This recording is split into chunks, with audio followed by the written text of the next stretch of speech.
Okay, we are driving the all-new BMW X3. This is their entry-level cross-utility vehicle. Very important vehicle for BMW. Their first generation did pretty well until the segment got really crowded with other vehicles from Mercedes and from Audi and from Cadillac. So now BMW is trying to reclaim its place in the segment, and this is a really important vehicle to do it. And overall, it's really well done. The materials are quite nice. You got this nice woven fabric on the pillars. Headliner, very nice. The soft touch materials on the dash and on the door panels here, and also some really nice wood trim on this particular X3 trim package. You've got it on the door panel, you've got it here in the center console. High gloss, which is okay in this case. The wood is very muted, but nice bold grain to it. Very nice. One issue that we've noted with BMW interiors in general is they're tending to look a lot alike. You know, the switch gear, the vents, the display, the whole array. You know, the way the entire interior is laid out. You know, in terms of the HMI, you know, here, and you know, the gear shifter and such. It's all starting to flow together. It's okay for automakers to use you know, one architecture, but Audi does a better job of mixing it up in terms of you know, the interior design and, you know, the feel of the interior between the A3, the A4, the A6, and the A8, and then the CUVs. With BMW, you're starting to see a lot of these kind of blending together. So you'll see a similar treatment of this on the 3 Series and also and even the 7 Series and the 5 Series.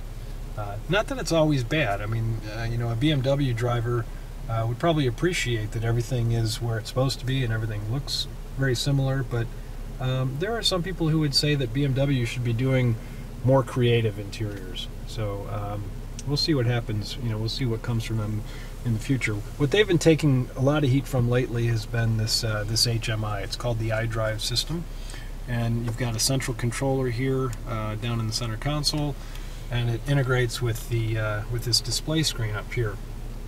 And it was fairly complicated when it first came out. It's been simplified and improved, and I'm going to show you some features here right now. If I click here on this vehicle info, then I can call up the entire owner's manual for the vehicle, and can look up whatever it is that I need to look up.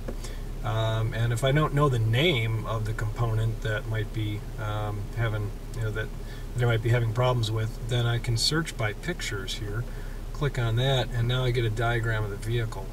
So if I'm looking for something in the interior of the vehicle, then I get here another animation that lets me scroll through. Is it a problem with the seats, problem with storage compartments, cockpit, center console, airbags? Back here on the main menu, if I also want to, I can go to this animated explanations, which provides movies about different features on the vehicle. And one that I'm going to show you right now, this is the top view system, which uses cameras in the side view mirrors and also in the front and rear. It's downward pointed camera that basically gives you 360-degree view around the vehicle. So I'm going to click on top view, and this will give us a little demonstration of what this is all about. Top view supports you during parking and maneuvering.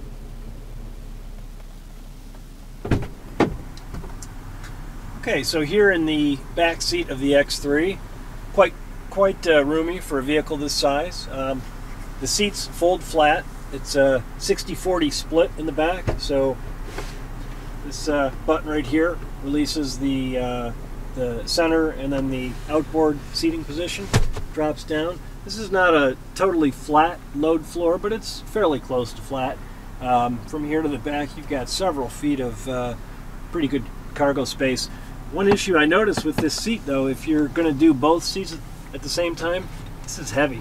This is more weight than a lot of people would like to pick up. So you can do that.